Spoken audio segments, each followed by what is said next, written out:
Welcome to Interact's Creator Stories podcast. Interact is the easiest way to convert curious people into loyal and happy customers by using a lead generating quiz. On Creator Stories, we get to hear the entrepreneur's journey. This is a podcast about how those creators took their knowledge and experiences to carve out a place in the world, owned what they know is special about themselves, and turned it into a successful company. Today, we get to meet Sarah Jane Burt, a copywriter and content strategist who specializes in inhabiting brands and pulling out their personality and voice so their audiences can fall in love. She is the CEO of the Content Collective, where she and her small but mighty team of creatives have made it their mission to dismantle bro marketing culture one sales page at a time. All right, let's get started. Hi, guys, and welcome back to Interact's Creator Stories podcast. I'm your host, Jasmine Solana. Super excited to be back with you guys. We are in a new season, so we got lots of good stuff coming your way. Today, we get to speak with Sarah Jane Burt. She actually has a couple of businesses, the Content Collective and did you call it namesake? Is that what you call it when it's like named after you? I just say my personal brand. I'm not sure. Personal brand, namesake brand, sarahjaneburt.com. I know you guys got to hear a little bit about her bio already, but Sarah, can you go a little bit deeper into, what your two businesses are, who are the clients that you serve, and then take us back to the beginning. How did you get started in all of this? Sure. So through my personal brand, Sarah Jane Burt, I mostly just work one-on-one with people. So mostly through VIP days. And that is just writing content, a lot of sales pages. And then the Content Collective is my agency. And that's where I funnel most of the copywriting work that I do. Because I have a team there, so I can take on more. We can do more and more frequent writing. And so we work with coaches and creatives, people who kind of feel left out in online marketing today, feel that there might not be a space for them. We work with a lot of women, people of color, non-binary, LGBTQ plus community, people that just feel kind of left out of the typical I call it bro marketing.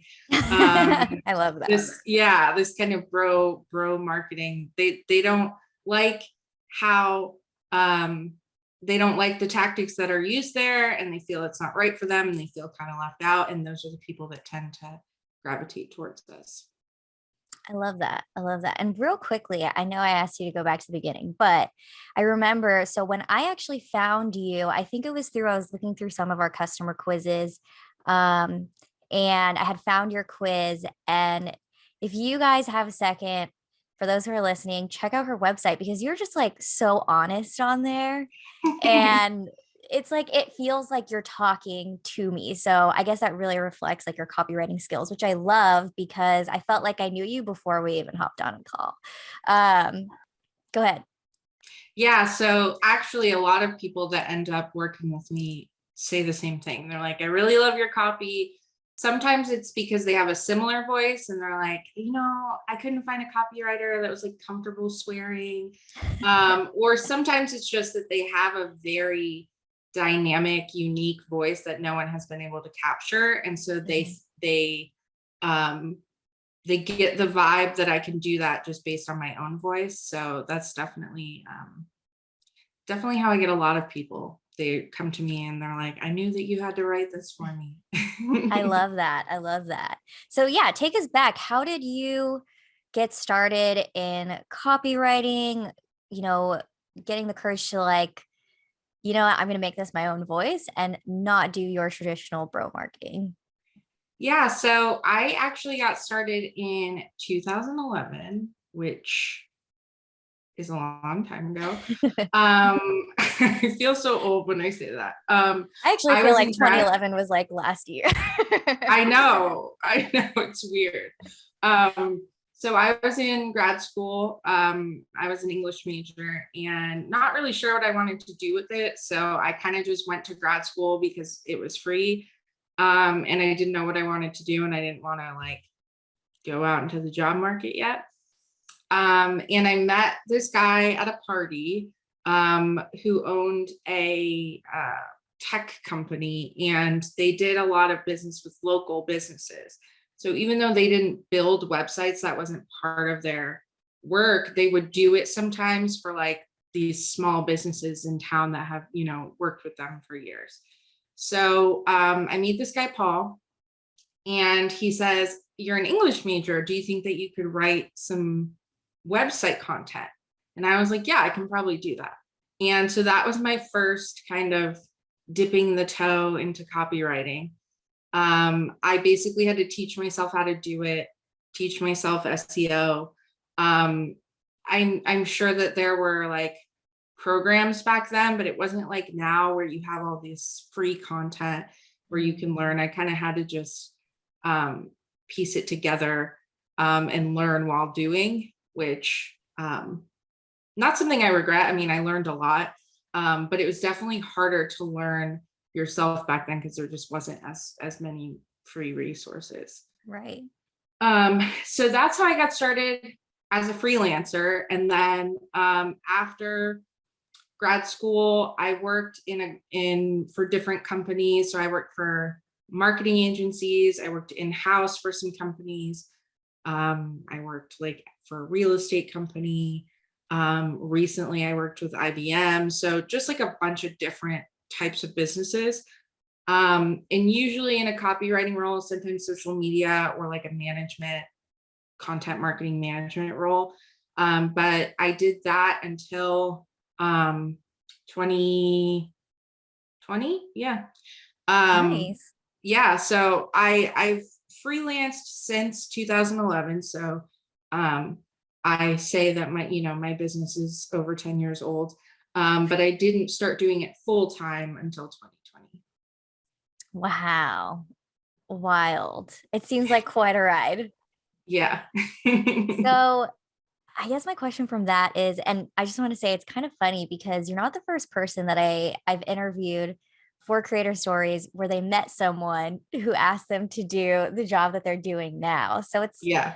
I don't know, guys, I really feel like fate just aligns for a lot of Yeah. people. Yeah. I've heard the same from people that, they had like a family member that had a business or something, and they would do the graphic design. And then, now they're this like really awesome graphic designer, even though they have no, training in that. It's kind of cool how life works that way. Right. Right. And it kind of took you to where you are now. And I guess like something that I'm curious about, because I don't know, I don't feel this way personally, but I've heard recently online that people don't like the term freelancing anymore. Mm-hmm. Right. It's just like, I don't know. I guess you know what I mean, though. Hopefully, people listening also have heard it or they know what I mean. But they don't like the term freelancing, from what I hear, because it doesn't sound or feel like an actual business. So I guess if you are sort of in that space, or like you yourself were in that space, what kind of encouraged you or motivated you to be like, okay, let me make this a full-time thing into an actual business that I can market? Yeah. So when I say freelance, it's like how people sometimes call it a side hustle. That's what it was. Like I worked full Mm, time, but then I always had these kind of side clients. And um, again, when I got started, there just wasn't as many resources. Like if you're a freelancer today, you can like learn how to make money doing that. right. But yeah, I just honestly was never like ready to go full time, and just like I kept getting better jobs. So I would go, 10, $15,000 up in salary and get an even cooler job. And I just Yeah. kept getting cooler jobs. And so it was hard for me to leave that. And I got laid off in 2018, a little while after I moved to Austin. So I'm living in a new city. I just like bought all this furniture and stuff, and I get laid off out of nowhere. And it was just a thing, like the company's stock was down or something and they laid people off. But then I was like, okay, this is my chance to like ramp up my freelancing. And I wasn't in the right headspace for that. I just like got kind of depressed and like wasn't really able to work for myself. So I thought that that was going to be, you know, the time that I went, you know, full time, but it wasn't. And then after that period, I got another job. And after that period, I wasn't sure if I could run a business full time because I have clinical depression. And so it's something that pops up every once in a while, and sometimes it's not triggered by anything specifically. So I was always kind of worried that that was going to be something that would hold me back from being able to run a business full time. Then in 2020, I got fired, not laid off. That's a great story. And that's when I was like, whatever, I'm taking this full time. And I was definitely in a better headspace. It was a job that I did not want.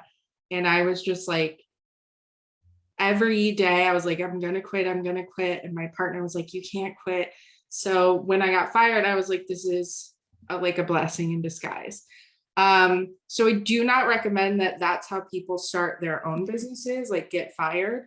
But it just happened to be, you know, after having this terrible job, I was just more motivated than ever to kind of start my own thing. And in my first year of full time in my business, I like 10x my income. So it's just like a wild ride for my first year. Yeah. So that kind of gave me the confidence to say, okay, I can do this. You know, I'll put things in place that can help my business continue to go on if I have to take, you know, mental health days. And yeah, it's worked so far. Wow. Yeah. Thank you for sharing that. I know that's a lot to have to say, especially on a podcast to people, but I really appreciate it. And I think it does bring up a really, really good and interesting point. Cause I mean, even here, I've been wanting to start my own podcast on the side outside of Interact, but it's so much work to, you know, think about your day job. And I love my day job. I love working at Interact, but think about that and then get off work and think about, you know, your side hustle, your other job, or your own business. So power to you for doing it for so long. That's a lot. Wow. Yeah. Sorry, give me a second because that gave, yeah, I just think that's awesome. But anyway, I think my question that came up from that was, you know, so you get fired from your job, and do you feel like that also kind of what helped you in figuring out what your voice was going to be for your business? You know, just kind of this like, wow, that was really shitty. I don't know if I could say that on here. That was really, that was really shitty. Like, you know, I am just going to make this my own, and I'm just going to be like unapologetic about it. Yeah. So, I mean, I worked in a lot of corporate settings. So, the job I was in before the terrible job, I worked for IBM for a little while, which was like the coolest job ever. But very corporate-y, you know, it's a big corporation. So there's not a whole lot of personality. I mean, there's a little bit, but it's not, you know, it's not, I don't have as much freedom or flexibility there that I would in working with a small business owner who's trying to, you know, who isn't a household name, who's trying to, you know, establish themselves. But honestly, for the first couple months of my being full-time in my business, I did not embrace my voice really. So I've always been kind of teachery. Like I love teaching and educating. And so I thought that I don't know, I just like my content was kind of written with a very like teachery tone, and it just didn't really fully embrace like my personality. And then I had a coach that was like, this doesn't sound like you when I speak to you. So, you know, you should just embrace that, you know, you're a weirdo, and, you know, because other people connect with that. So it wasn't really until then, maybe a couple months in to my full-time, being full-time in my business, that I was really like, you know what? It's really exhausting to have to write in all these other voices all day. And then when it comes to my own business, I'm like putting on this front, Mm-hmm. and I realize it's something that I tell a lot of my clients and um, students, is that like sometimes when people sit down to write, they like put on their writing hat. And Right. so when they write in a way that does not sound like them at all. It sounds, more professional. They try to use big words that like their own audience wouldn't use. And so I realized like, oh, I'm doing that, even though it's something that I tell people not to do all the time. And so it was really just like stepping into what I sound like every day, and realizing that like that is kind of like that's what attracts people to me. And honestly, my business just grew like crazy after that. Yeah, I love that because I do feel like, you know, when people start businesses, they do think they have to sort of adopt, whether it be sort of corporate, quote unquote, professional, or, there's like a lot of online business that have that kind of like your girlfriend next door type of voice, if you know what I'm talking about. And I think they always think that they have to adopt some sort of style that's already out there. So I think it is super powerful to be like, okay, what do I sound like? Mhm. And how do I talk to people in order to figure out your entire voice for your business? Wow. Yeah. And it I think it definitely helps to take to do like a brand archetype quiz. I don't personally, I'm a brand copywriter, so I specialize in writing in my client's brand voice, but I'm not I don't like develop brands. So I would say just like find a good one online. But then that kind of gives you, based on your answers, it will give you like what your archetype is.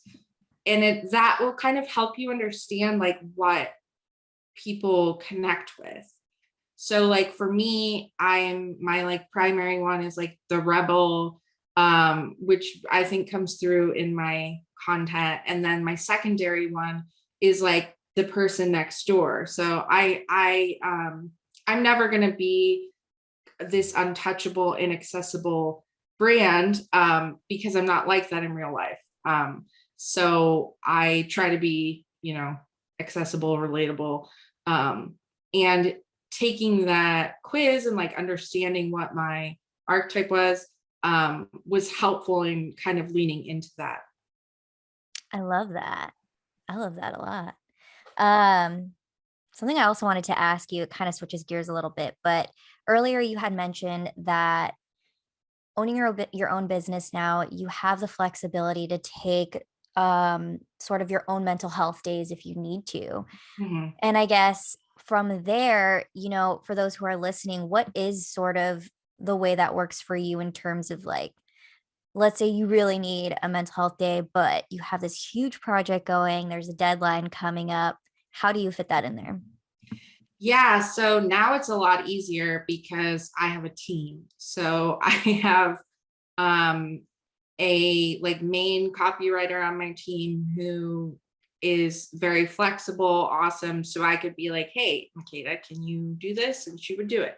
But it's really hard when you're by yourself and you don't have a team. But I would say, and I've actually seen a lot of this in the last couple of years, just with the pandemic and stuff. Um, People getting really sick and unable to finish projects, sometimes unable to communicate that they're, ill. And then people are just like, where's my stuff that I paid for? Mhm. So I think it's really important to have kind of a plan for what if the worst were to happen. Um, what do you do? And so that might be outsourcing it to someone else. Um, I've made um, a lot of contacts in the creative community. So I know a lot of copywriters, and I, know what they specialize in and stuff like that. So that if I had a client that, you know, I couldn't finish a project, I could outsource it to them. I think also just building that time into your deadlines. So best case scenario, I could write whatever you need written tomorrow. But is that going to happen with all the other things I have to do plus, rest time? Probably not. So I try to build time into my timelines that accounts for um, stuff like that, because clients are always happy to get something early, but obviously don't want to get it late. And I think like communication is the biggest thing there. And, a lot of people are private. I'm very open about my mental health. But a lot of people are very private. They want to tell their clients what they're going through. And I don't think you even have to. But making sure that you communicate that something's going to be late or delayed or someone else is going to work on it, that goes a long way. Right. Like give them sort of a heads up rather than not saying anything at all, in a sense, or, not doing anything. And then Yeah. it's just late and you're like, sorry, it's late. And Yeah. I know it's going to give it to you 3 days ago. No, I think that's super smart, actually, like working it into your plan and kind of giving yourself space to do so, because I mean, yeah, it's even now, like I mean, it was crazy before, but I feel like it's just such a crazy time. And I was actually just saying this to my fiance the other day. I was like, you know, after it's not, the pandemic's not over, but after like lockdown 2020, trying to, I guess, sort of live somewhat of a normal life during the pandemic, I believe that now people just sort of, not that they don't care in a sense that they're being mean about it, but don't care in a sense that like they're actually, like, people are actually putting themselves first for the first time in probably the beginning of time forever. And I think that's good though. I think it's important. So kind of taking that in and being like, okay, how can I take what I've learned and kind of work this into something that's sustainable for my own kind of sanity and mental Yeah. health? Yeah, definitely. I mean, it's definitely, I'm one of those people that like had no boundaries between work and everything else. I mean, obviously I had a side hustle and a full-time job for like 10 years. So I had no boundaries and I would just work all the time. And definitely like it's impacted relationships, definitely impacted my own mental health. And this is like, since I started my business, has been the first time that I've made something. I mean, because it's hard to do that with a corporate job. You can't really make it something it isn't. But when you have your own business, you can make it work for you. And if that Mhm. means making sure that you have, a week off every quarter or something, building that into your business is important. Right. Right. Oh man, something came to mind and then I lost it. I hate when that happens. But yeah, no, I think that's super important. I think I was thinking about when you're talking about working in corporate, it is a lot harder, but did you think that if you, I don't know, like there's little things I feel like you could do to make that separation of okay, like at the end of the day, I am going to not open my work email. I will not look at it. I adopted this practice after 2020 that if I am out of office, I will not look at my email during that time. Do not expect an email back from me. But yeah, I feel like there's like little things like that that you could do and just sort of, setting your boundaries. I mean, I feel like you could totally do that in a corporate office now, at least. I mean, even Yeah. with the labor shortage. I mean, I've always been lucky to have corporate jobs that were pretty flexible. And I've Mhm. also been remote since 2016. So for me, it was particularly hard because when you're not in an office, it's hard to have that like, okay, I'm Oh leaving it at yeah. work because you're working in your house, especially if you don't have an office space or like an area where you're working, it's really hard to turn it off. Um, but I think it's interesting that since the world has gone remote, people are getting better at it, even though Mhm. to me it was always very hard not going into an office. I mean, I liked working from home, but obviously it has its perks, but it like at IBM, I could go into the office if I wanted to, which was really cool because I could just leave stuff at IBM and not bring it home. Right. Right. Yeah. If for those of you who've not seen any of our videos for the podcast, I actually work outside of my bedroom because I'm in an apartment. But I totally hear you on that because I went through the same thing. I mean, we were actually remote before the pandemic started. The difference though for me was that we could go out to dinner, still get dressed up on a Friday night, still meet up with friends on Saturday. There was just, I don't know, like there was like no worry in the world. And then when we were in lockdown, I was like, the hours are blending together, the days are blending together. And then I had to move my desk into the bedroom because my fiance is in sales. So we couldn't work next to each other. Yeah. And I was like, I envy all the people who were like, I'm just gonna go, buy a house in like the suburbs and Yeah, I'm gonna leave.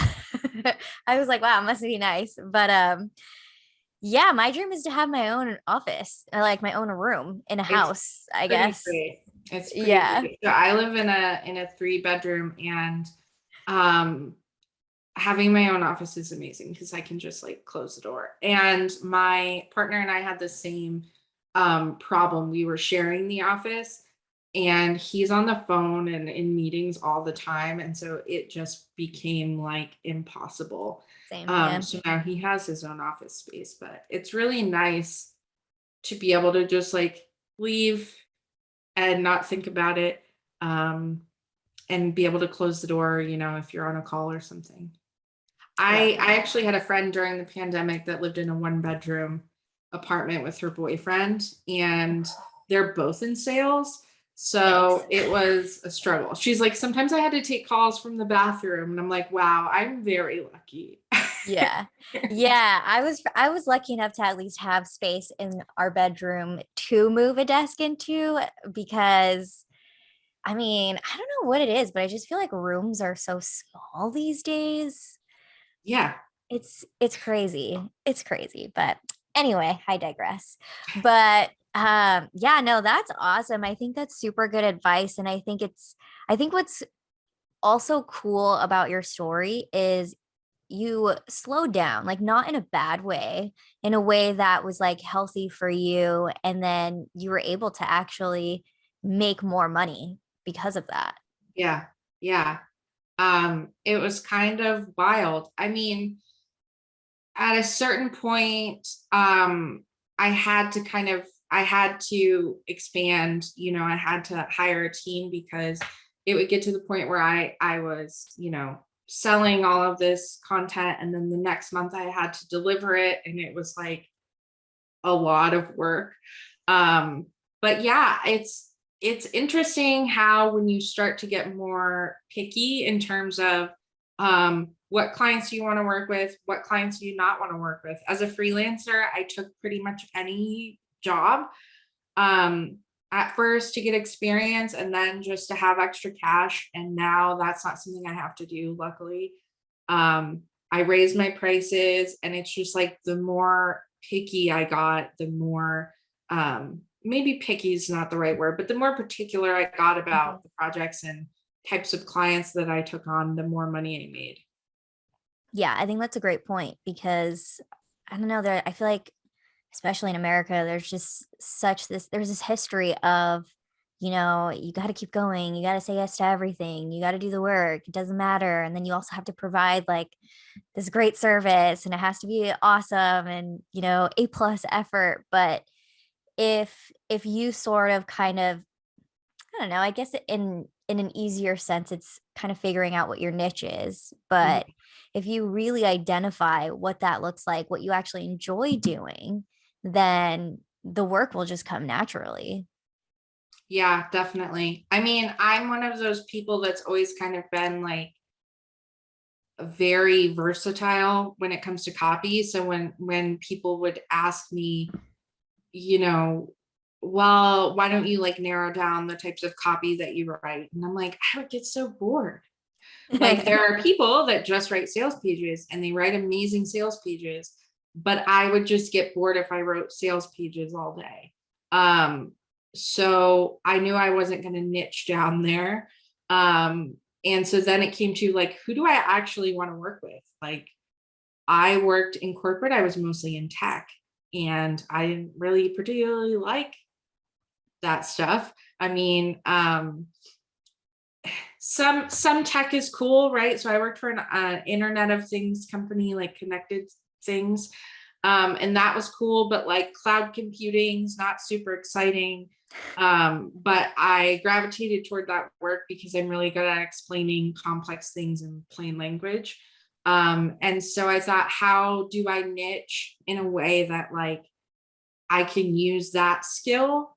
And that's why I chose coaches and creatives, because a lot of the times, especially creatives, but certain types of coaches, people think that what you're offering is like a luxury thing that they'll get when they have money, right? And I understand this because a lot of people feel that way about copywriting.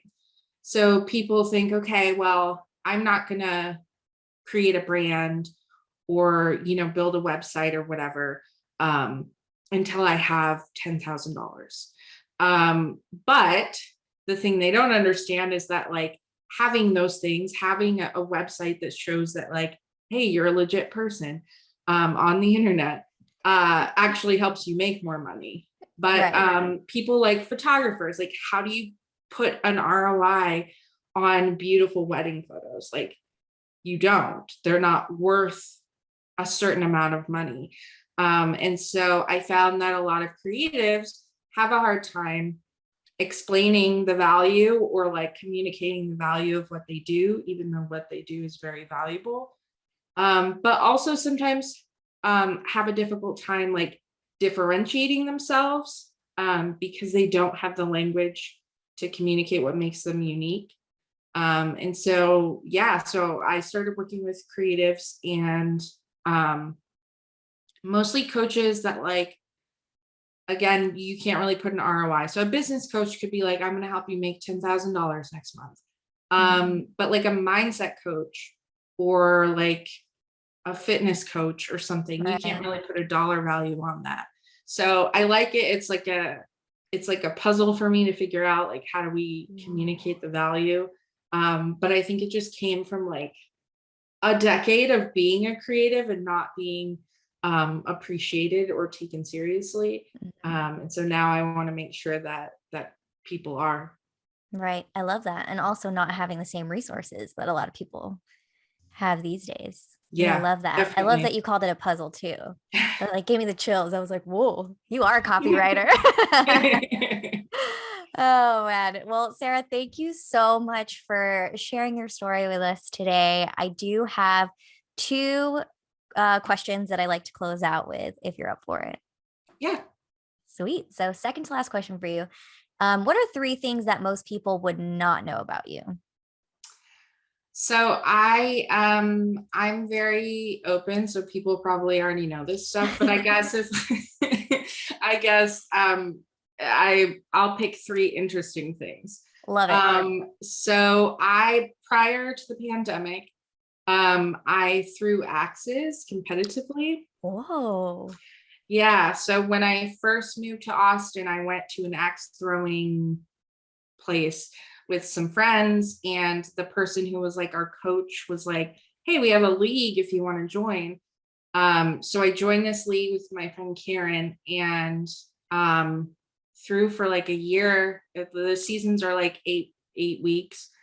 Got really good at it. I mean, not great, like I'm not like one of the top throwers or anything, but like improved at it in a way that I've never, like, I don't know, when you're a kid you can like see the progress you make in something, right? But as an adult, I feel like there are rare opportunities to do something and then see the improvement in it.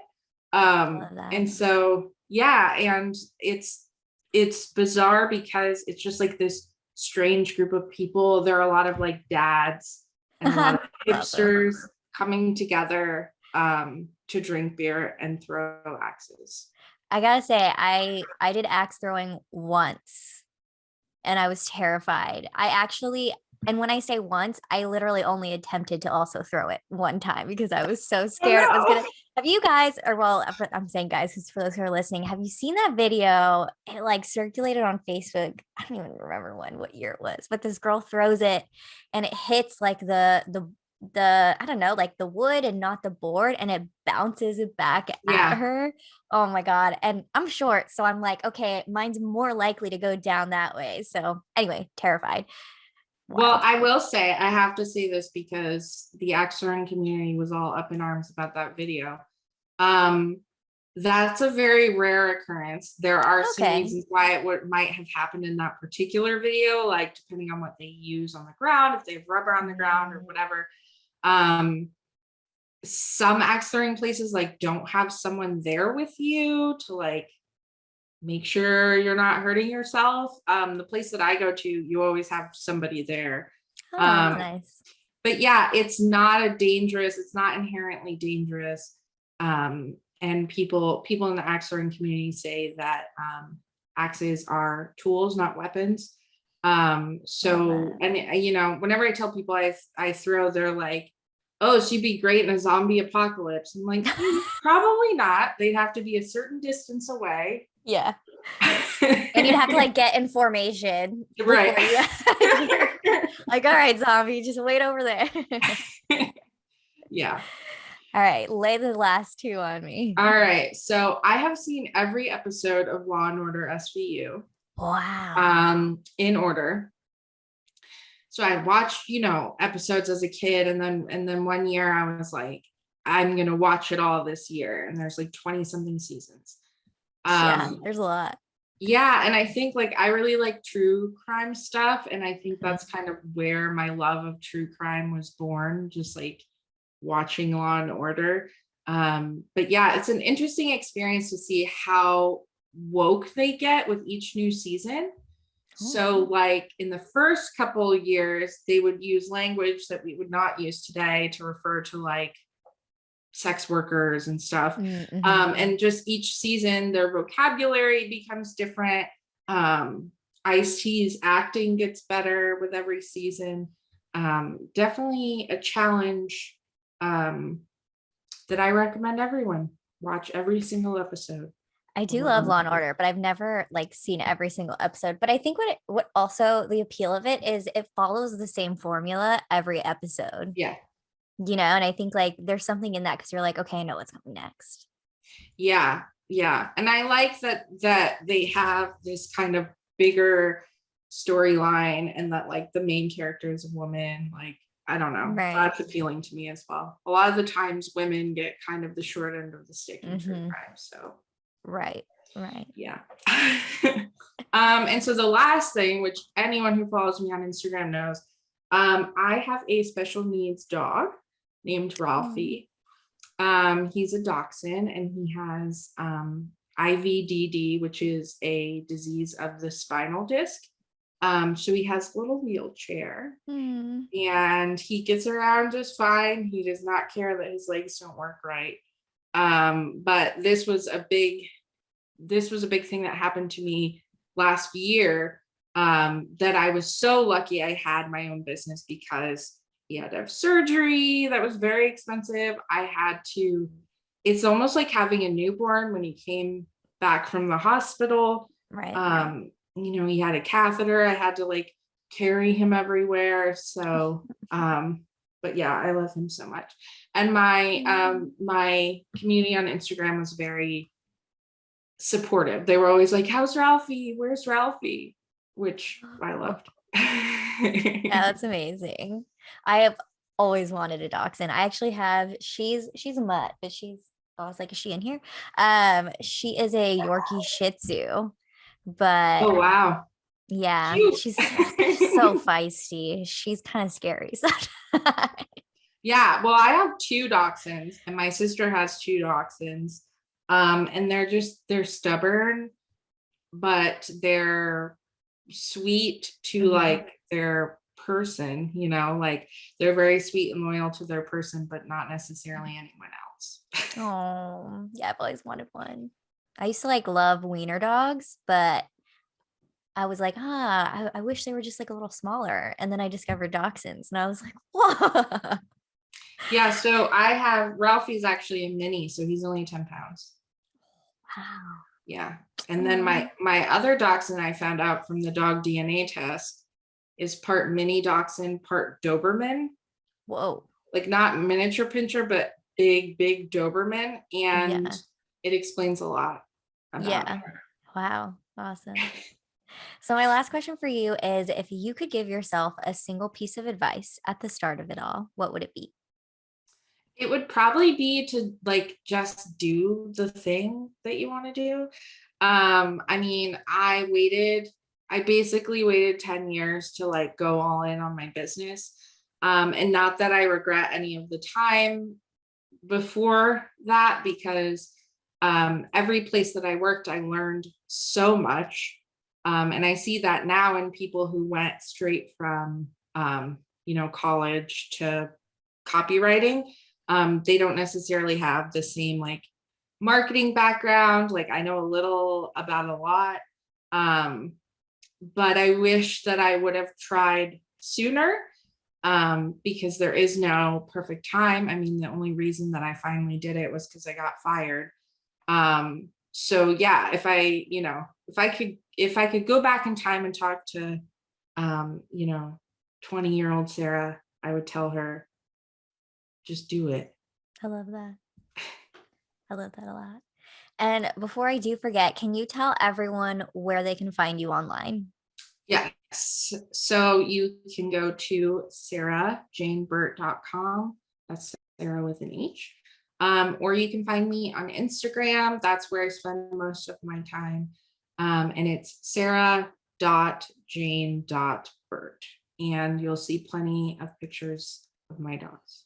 Love that. I'm going to go look right after. And guys, we will link that for you in the show notes. So check Sarah out. And Sarah, thank you again. And we will see everyone else next time. Bye.